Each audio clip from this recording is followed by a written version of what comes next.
Welcome to GGL news.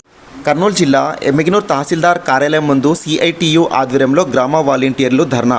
తక్షణమే వాలంటీర్లకు విధుల్లోకి తీసుకొని బకాయి పడ్డ వేతనాలు చెల్లించాలని డిమాండ్ చేస్తూ తహసీల్దార్కు వినతిపత్రం అందజేత. కర్నూలు జిల్లా ఎమ్మిగనూరు తహసీల్దార్ కార్యాలయం ముందు CITU ఆధ్వర్యంలో గ్రామ వార్డు వాలంటీర్లు ఆందోళన చేపట్టి కూటమి ప్రభుత్వంకు వ్యతిరేకంగా నినాదాలు చేసి తహసీల్దార్కు వినతిపత్రం అందజేశారు. అనంతరం CITU నాయకులు వాలంటీర్లు మాట్లాడుతూ గ్రామ వార్డు వాలంటీర్లు తక్కువ వేతనంతో విధులు నిర్వహిస్తూ ఉండేవాళ్ళమని, అయితే ఎన్నికల సమయంలో తమను పక్కన పెట్టిన తర్వాత కూటమి ప్రభుత్వం అధికారంలోకి వచ్చాక వాలంటీర్లను మరల విధిలోకి తీసుకొని వారికి 10,000 వేతనం ఇస్తామని చెప్పి అధికారంలోకి వచ్చి 7 నెలలు గడుస్తున్నా తమకు విధిలోకి తీసుకోకుండా కనీస వేతనం కూడా చెల్లించకపోవడం జీవనం సాగించడం ఇబ్బందికరంగా మారిందని వాలంటీర్లు ఆవేదన వ్యక్తం చేశారు.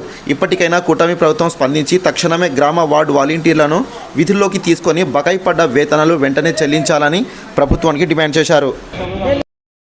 సరే మిత్రుల, ఈరోజు CITU అనుబంధం ఏపీ గ్రామ వార్డు వాలంటీర్ యూనియన్ ఆధ్వర్యంలో ఎమ్మిగనూరు మున్సిపల్ ఎంఆర్ హౌస్ ముందు ధర్నా చేయడం జరుగుతుంది.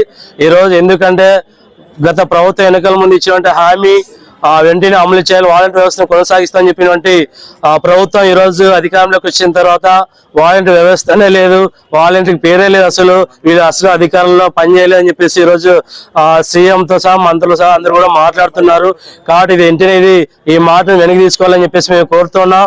ఎందుకంటే ఎన్నికల్లో మీరు ప్రచారం చేసుకునేటప్పుడు ఇంటింటికి వచ్చి వాలంటీర్కి 5,000 జీతాలతో ఏమి సరిపోతాయి, మేము అధికారంలోకి వస్తే ఖచ్చితంగా 10,000 జీతం ఇస్తామని చెప్పేసి చెప్పడం జరిగింది. మరి ఆ మాట ఈరోజు మర్చిపోయారా? అధికారంలోకి వచ్చిన తర్వాత ఈరోజు ఎన్నికల్లో మీరు మాట్లాడుతున్న మీడియా ముందు చాలా హీనంగా మాట్లాడుతూ వాలంటీర్లు వేస్తున్నారు.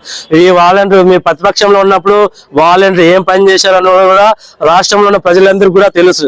వాలంటీర్ వ్యవస్థను కొనసాగించాలి, 10,000 జీతం ఇవ్వాలి, అలానే ఉద్యోగ భద్రత కల్పించాలని చెప్పేసి కోరుతున్నాం. నా పేరు డిప్యూటీ సీఎం గారికి మా యొక్క నమస్కారాలు.